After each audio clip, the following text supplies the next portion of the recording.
नमस्कार, मैं हूँ शिवानी पांडे और आप देख रहे हैं 4 PM। दोस्तों, आखिरकार वही हुआ।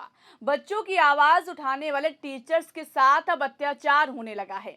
एक तरफ मोदी सरकार ने एक और सरकारी कंपनी को बेच दिया, तो वहीं दूसरी तरफ हजारों बच्चों के भविष्य की परवाह किए बिना कोचिंग सेंटर पर ताला लगा दिया गया है। प्रयागराज में एक दो नहीं बल्कि 3 कोचिंग सेंटर को सील कर दिया गया है, जिसके बाद टीचर मजबूर होकर कैमरे के सामने आकर सरकार के सामने रो रहे हैं, हाथ जोड़कर इस सरकार से गुहार लगा रहे हैं कि कोचिंग खोल दीजिए। इससे हजारों बच्चों का भविष्य अधर में लटक गया है, उनकी जिंदगी तबाह हो जाएगी, कर्ज के बोझ तले दब जाएंगे।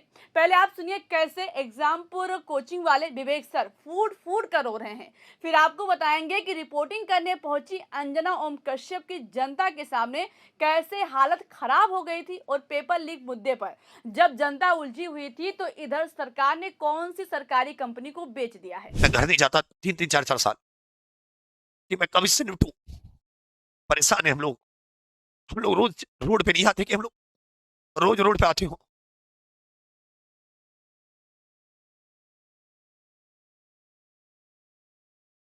आप नहीं समझेंगे कि मेहनत करके कैसे जोड़ा जाता अच्छी हो। दोस्तों, इनका कसूर सिर्फ इतना था कि कुछ दिन पहले लेखपाल भर्ती परीक्षा को लेकर इन्होंने छात्रों के साथ धरना प्रदर्शन किया था, क्योंकि ऐसा कहा जा रहा था कि उसमें कुछ गड़बड़ी है। और फिर अगले ही दिन सरकार की तरफ से टीम पहुंची और इनकी कोचिंग के साथ 3 कोचिंग को प्रयागराज विकास प्राधिकरण ने भवन को अनाधिकृत और सुरक्षा मानकों के उल्लंघन की वजह बताकर सील कर दिया।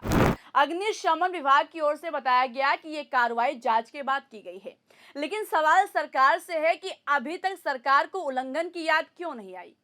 सालों से कोचिंग चल रही है, उस वक्त योगी सरकार का प्रशासन कहां था। आज जब टीचर्स बच्चों की आवाज उठाकर सामने आ रहे हैं, तो क्या उनको दबाने के लिए इस तरह के हथकंडे अपनाए जा रहे हैं ताकि टीचर्स को कमजोर किया जा सके। फिर बच्चों के साथ खड़े होने के लिए कोई भी सामने नहीं आएगा। इस सरकार में हर कोई रो रहा है, किसान रो रहा है, सरकारी कर्मचारी रो रहा है, पढ़ा लिखा बेरोजगार भी रो रहा है, और अब टीचर्स को भी रुलाया जाने लगा है। लाइव क्लास में विवेक सर रोते हुए सरकार से रिक्वेस्ट कर रहे हैं कि मेरी कोचिंग खोल दीजिए।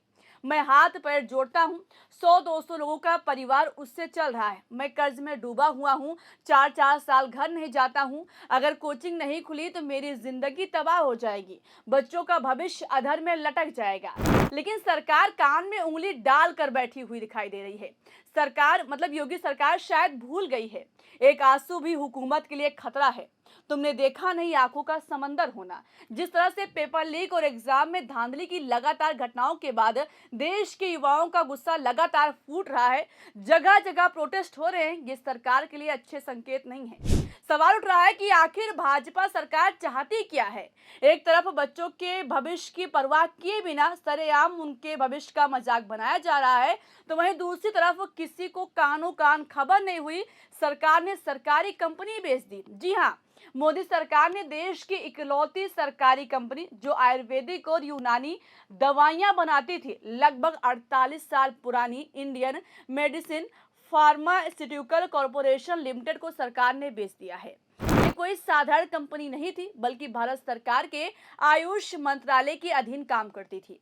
लेकिन अब sky map pharmaceutical private limited ने 121 करोड़ रुपए में इस कंपनी को खरीदा है। दोस्तों, इस कंपनी से हर साल हजारों लाखों का मुनाफा हो रहा था।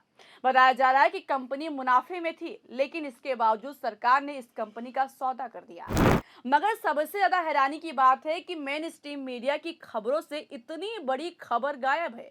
इतनी बड़ी खबर कि सरकारी कंपनी को बेच दिया गया, लेकिन टीचर्स को भाड़े का बताने वाली अंजना ओम कश्यप के अंदर हिम्मत नहीं है कि सरकार से सवाल पूछ ले। मैडम कहती हैं कि हम निष्पक्ष पत्रकारिता करते हैं, तो फिर क्यों प्राइम टाइम में खबरें नहीं चलाई जा रही हैं। सरकार से आंख में आंख डालकर सवाल क्यों नहीं पूछा जा रहा है। इनफैक्ट इस खबर को छिपाया जा रहा है। सरकार से क्यों नहीं पूछा जा रहा है कि आखिर अब और कितनी कंपनियों को मोदी सरकार बेचने की फिराक में है। आज जनता भी जान चुकी है कि असली पत्रकारिता कौन करता है। ऐसा अगर नहीं होता तो जो अंजना ओम कश्यप स्टूडियो में बैठकर टीचर्स को दो कौड़ी का बताती हैं, वो जब फील्ड पर जाती हैं तो जनता उनको कैसे बेइज्जत करते ही आप खुद देखिए। आपका इतना विरोध हो रहा है, कुछ बोलना है? मैडम आपका इतना विरोध हो रहा है, कुछ बोलना है? मैडम आपका विरोध क्यों हो रहा है इतना? हालांकि ये वीडियो पुराना है। जब पटना में अंजना ओम कश्यप रिपोर्टिंग के लिए गई थी तब लोगों ने उन्हें खदेड़ा था, गो बैक के नारे लगाए थे। अब टीचर्स के साथ विवाद की वजह से लोग वीडियो शेयर करके अंजना को आईना दिखा रहे हैं, लेकिन इसके बावजूद इन लोगों को शर्म नहीं आती है। इनकी नजरों में बच्चों के लिए लड़ाई लड़ने वाले कोचिंग टीचर्स शिक्षा माफिया हैं, उनके पास दो कौड़ी का ज्ञान है। फिलहाल दोस्तों, जिस तरह से देश में मौजूदा समय में युवाओं के भविष्य का बंटाधार किया जा रहा है और सरकार के खिलाफ लगातार चिंगारी भड़क रही है, क्या भाजपा के बुरे दिन स्टार्ट हो चुके हैं? क्या बहुत बड़ा आंदोलन होने वाला है? क्यों? क्योंकि कॉकरोच वाले अभिजीत दीपके भी ऐलान कर चुके हैं कि वो भारत वापस आ रहे हैं। धर्मेंद्र प्रधान से इस्तीफा मांगने के लिए प्रदर्शन करेंगे और 12 जून को विवेक सर ने लखनऊ में बड़ा आंदोलन करने का ऐलान भी कर दिया है। इस पर आपको क्या लगता है? अपनी राय बताइएगा। अभी के लिए इस खबर में बस इतना ही। वीडियो को लाइक और शेयर कीजिएगा, ज्वाइन कीजिएगा। देखते रहिए 4 PM। नमस्कार।